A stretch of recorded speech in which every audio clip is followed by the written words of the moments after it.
and welcome to my channel. Today I'm going to show you this cheap polymer clay. I'd say polymer clay on a budget, you know, it's really cheap. In this pack you get 18 different colours. You don't get very much in them, but it's $4.99. And if you're just starting out in, you know, with polymer clay and you want to see if it's your thing, this is really good. It just gives you that little insight into how to work with it, you know, and things that you do. I've used this type of clay before. This is just a pack that I've had before.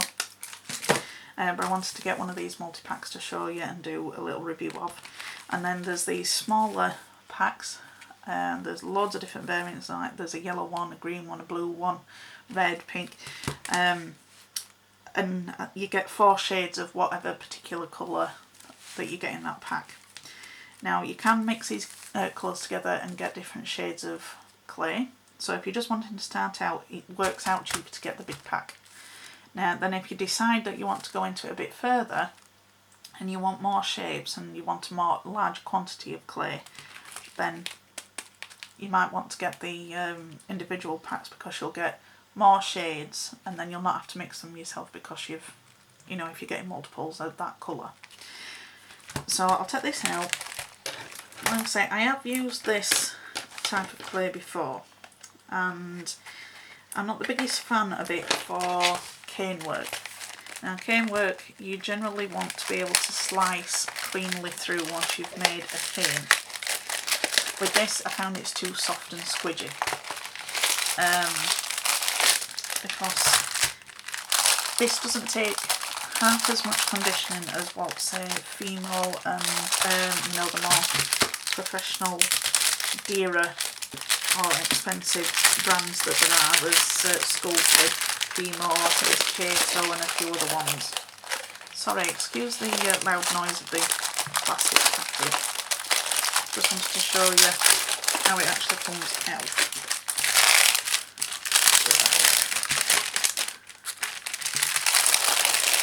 Save the plastic, you can use it for in your clay work that I'll be doing in future with this type of clay. I'm going to do different tutorials, and this is good for smoothing out when you're doing like textured veneers and things like that. So keep your plastic. So it's in these little sections out now anyway. Now as you can see, you've got a good variant.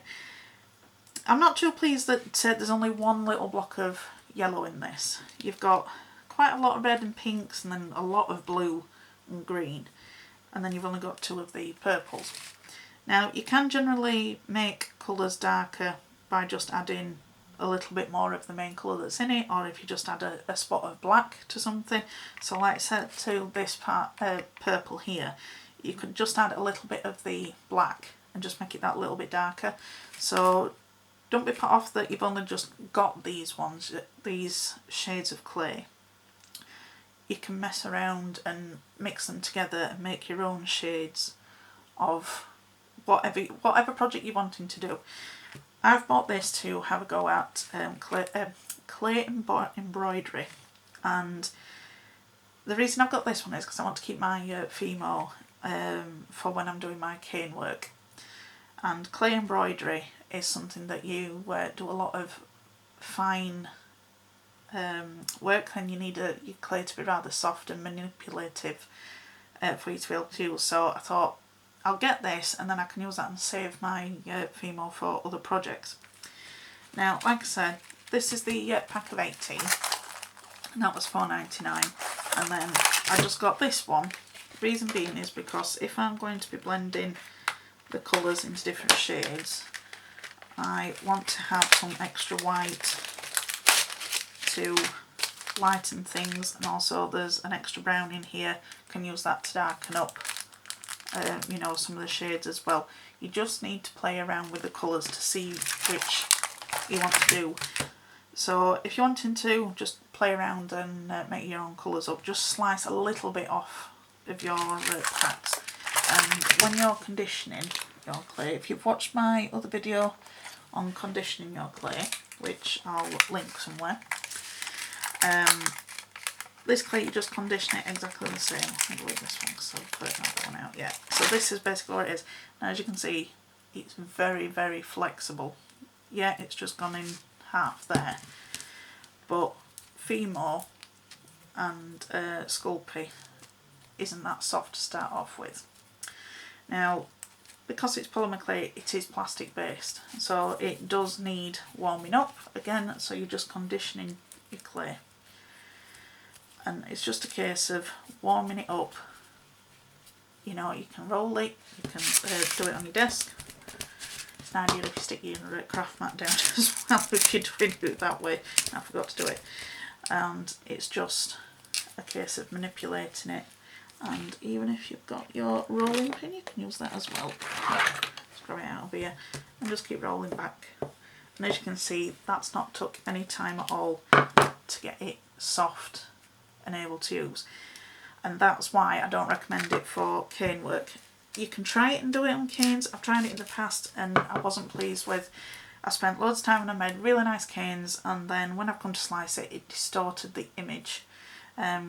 Because it's so soft, when you reduce your canes down, it twists the image more on the inside, whatever you've made your cane out of. So that's why I want to keep it as just for my clay embroidery that I want to do. So I'm just going to take a little bit of two different colours, and then we can see how well that they blend together. So I'll just take a little bit out of this one, so we'll go light purple. Oh, get the right side of the clay blade, Rebecca. Right, so I've just got my little bit here. Now what other colour shall we go with? Right.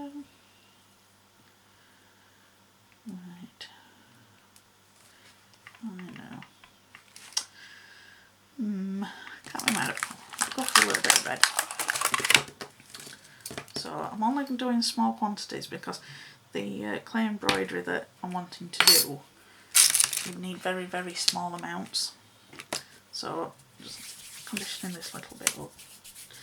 Now you can do skinner blends with this clay, and that has worked out perfectly. Because it's that soft, it doesn't take that long for you to blend it together, and as you can see now, it's just a case of, just rubbing it and keeping it going until you've got it to the consistency that you want. So I've got my little bit of purple and a little bit of red. So I'm just going to blend these two together and see what colour I get out of it. Now the pigmentation in different makes of clay will be different. So you can mix brands of clay. I'll zoom in a little bit while I'm doing this. It is possible. And they've baked up fine when I've used it in the past. It's just be aware that when you're using some of the softer brands of clay, because I think it's the Sculpey Souffle, I've heard that is quite soft. I've never had any myself. I'm really wishing that I'd stuck my craft mat down now. But all I'm doing is just folding it over onto itself and then rolling it.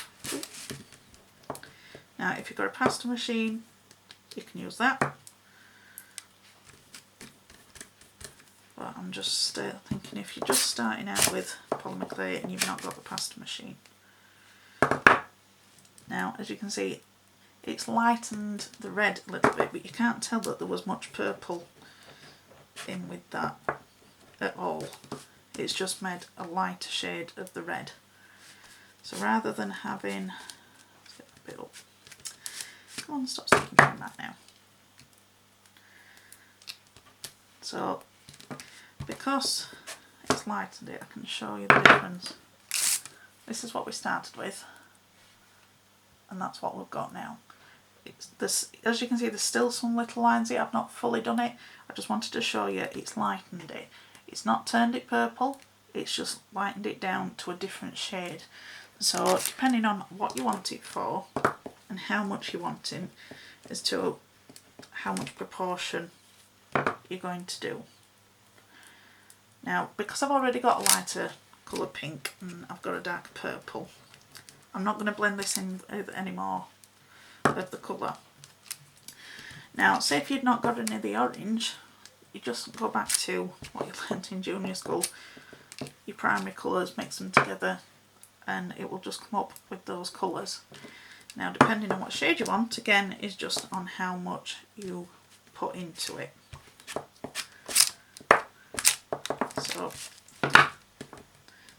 So now this would be perfect consistency for doing clay embroidery, because it pulls apart really easily and you can do it in small amounts and you can manipulate it exactly the same. But because it's so soft, I just don't recommend it for cane work. It's up to you. If you want to try it, you know, that's totally your choice. So if you're just wanting to give it a go, I'll zoom back out now, then this is a really good pack for you to try out, because the Fimo and the Sculpey big packs, they're a lot more expensive. This is $4.99. You know, it's worth it just for the little investment, just to see whether if it's for you. And like I said, if you're starting out with that, I just recommend getting another pack of like this shade. Like I said, just for blending and lightening and darkening of things. I got mine from the range. I think I've seen it in some pound shops, the smaller packs. I can't remember which one it is. I'm thinking One Below, which is one in the UK that we've got, but I've not seen any in a while. And I think I've seen it in Poundland, but I can't remember which ones. And I think the Works do it every now and again as well. So it's just keeping an eye out for it. So the brand name is Deco Time. And this one, oh, there's even social media of it. So if you have a look at those ones, you can find one there. And it tells you on the back all your instructions of how to bake it and how long to bake it for, temperature and everything like that. Now if you're wanting to make sculptures and things like that, that's absolutely fine. It's not food safe, so if you're wanting to make something, you know, like a plate or something like that, and you were decorating it, you cannot put food onto something that is purely made from polymer clay. It's not food safe. Some people say that you can put resin on top of it and then it's food safe, but personally I just like to avoid it altogether. I just like to keep it for things that are not going to be used with food. So just keep an eye out for future projects that I'm going to do with this pack. And I hope that's helped you make the decision whether if you want to have a go or not with it. And if you've got any questions, give me a shout in the comments. And if you've liked the video, if you could give me a thumbs up, that would be appreciated. And if you've not subscribed, if you would consider subscribing, that would be appreciated too. And I'll see you next time. Bye.